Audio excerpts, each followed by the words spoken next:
તમારે જો કાયદો શું કહે છે એ તમે સમજો. તમારી જગ્યાએ હું હોઉં તો હું બી 24 કલાકમાં બધું ના થાય, પણ મને તમને કહેતા 6 મહિના થયા. આ લોકોને 21 વર્ષ થયા. 21 વર્ષે તો બોલે કે ના બોલે? તમારી પ્રોપર્ટીમાં બીજો માણસ 21 વર્ષથી ઘૂસેલો હોય તો આપણે ચલાવી લઈએ? મારી પ્રોપર્ટીની ચાવી લઈને નાયબ મામલતદાર પ્રાંત અધિકારી જતા રહે અને એમ કે 20 વર્ષ પછી આવજો, ચાલે બાપાની બેડી છે? તો આવું કોઈ તમને નહીં ખબર. એટલે કહું છું પ્રેમથી કે તાલુકા સ્વાગતનો કાર્યક્રમ રાખીને તમે અપીલ કરો કે આખા ચોટીલા તાલુકામાં જેટલા પણ ગામમાં આવા પ્રશ્નો છે આ તારીખે આવો. નાયબ મામલતદાર એસડીએમ તમને સાંભળશે. આવું કરો ને યાર.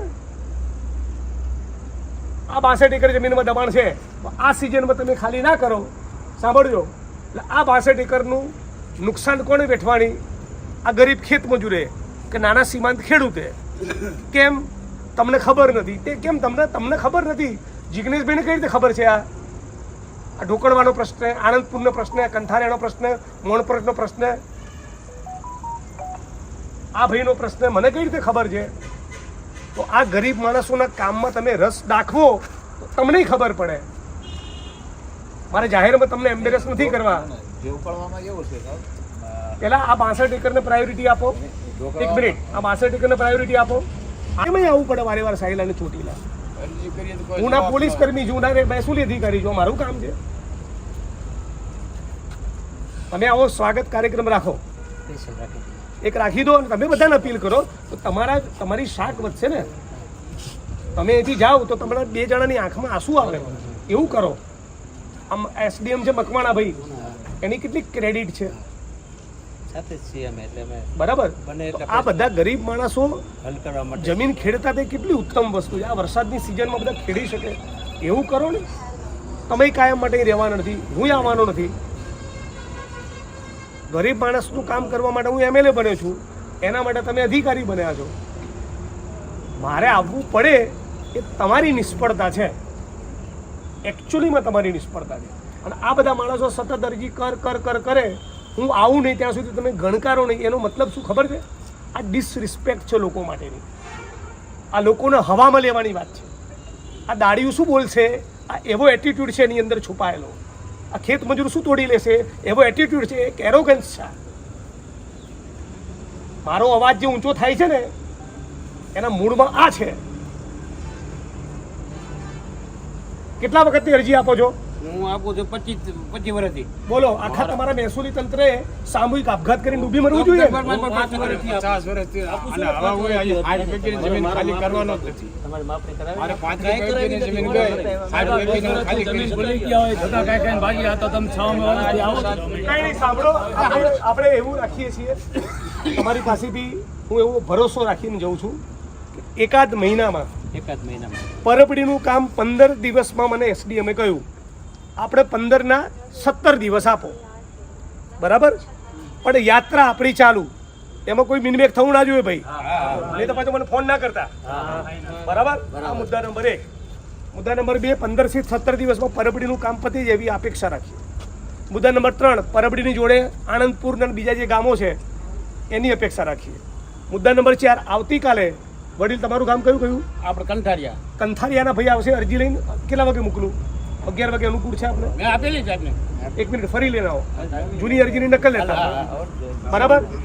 એક આવશે, આ વડીલ આવશે 2, આનંદપુરના ભાઈ 3 અને આ વડીલ. તમારું નામ શું કીધું? મને કબજો આપી દો એટલે બસ આપણે પીઠાભાઈ આવશે, મંડળીના પ્રમુખ. આ 4 જણા આવશે અને તમામ આધાર પુરાવા તમે કલેક્ટ કરી એક પ્રોપર અરજી તમે મેળવી લો. અને આ બધા ગામોમાં પહેલા તો પાકા જમીન લેવડાવો એક્ઝિક્યુટિવ મેજિસ્ટ્રેટ સાહેબ. હા, જેથી અનટુવર્ડ ઇન્સિડન્ટ ના બને. ધારો કે આ 62 એકરમાં દબાણ છે, એ કાલ ખેડવા ગયા તો તમે એવું એમને નિયમ પ્રમાણે કહી નથી શકતા. ઉભા રહો, એમને કાલ ના જતો, એની સંપત્તિ છે, આજે અત્યારે જાય, તમે કઈ રીતે ના પાડશો? તો એ જાય અને કોઈ અનિચ્છનીય ઘટના ન બને એ એન્શ્યોર કરવાની, સુનિશ્ચિત કરવાની જવાબદારી તમારી છે. કરશો?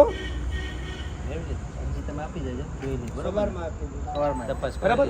પ્રાયોરિટીમાં પાકા જમીન જ્યાં માપણી કરાવવાની જરૂર હોય ત્યાં માપણી કરાવો, પણ આ પતાવી દો યાર આ 4 પ્રકરણો. બીજા કોઈને ભાઈ કઈ રજૂઆત? પેલા ભાઈની રજૂઆત છે સાહેબ. બોલો. હવે એમના ભાઈનો સાથળીમાં જગ્યા મળી ગઈ ગામમાં.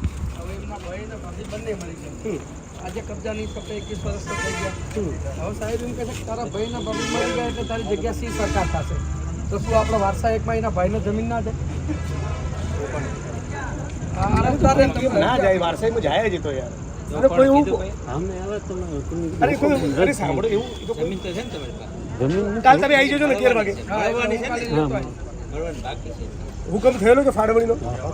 હા 7 બાર બી નીકળે, તમે જવા જોડે કાલ 11 વાગે આવી જજો. તો પછી આમાં એ સિસ્ટમ હોય જ્યારે કોઈ ઓફ થઈ જાય તો વારસદાર ન હોય તો એમ કહે છે કે એના મધર કે ફાધર હોય ને એ વજન તમે એકવાર કાલ આવીને મળી જજો ને તમને માર્ગદર્શન કરશે. એ બે ઓપ્શન હોય કારણ કે એ છે ને આડી ના હાલે પણ મધર ફાધર નામ એના થ્રુ ભાઈઓ પાસે જાય એ છે મધર ફાધર નથી. સુરેન્દ્રનગર જિલ્લાના સાયલા, ધ્રાંગધ્રા, ખાસ કરીને ચોટીલા તાલુકામાં સરકારી પડતર જમીનમાંથી કે ટોચ મર્યાદાના કાયદા નીચે જે જમીનોની ફાળવણી થઈ એવી હજારો એકર જમીનોમાં આજ દિન સુધીમાં માપણી કરવામાં આવી નથી, સ્થળ ઉપર વાસ્તવિક કબજો સોંપવામાં આવેલ નથી અને માથાભારે ઈસમોનું ગેરકાયદેસર દબાણ છે. આ દબાણ જો ખુલ્લું થાય, આ તમામ જમીનોમાં માપણી થાય ને કબજો સોંપાય તો ચોમાસાની વરસાદની આ સિઝનમાં આ ખેતમજૂર, નાના સીમાંત ખેડૂતો પોતાની માલિકીની સરકારે ફાળવેલી જમીનો ખેડી શકે. આટલું સમજવામાં સુરેન્દ્રનગર કલેક્ટર તંત્ર અને રાજ્યના મહેસૂલ વિભાગને શું તકલીફ પડી રહી છે એ સમજાતું નથી. હું એવું નથી કહેવા માંગતો કે બિલકુલ માપણી કરી નથી તંત્રએ, પણ જે ગતિથી, જે પેસથી, જે ભાવનાથી કામ થવું જોઈએ ઉતાવળે એ બિલકુલ નથી થઈ રહ્યું. અને આ ફક્ત 2-5 ગામની વાત નથી.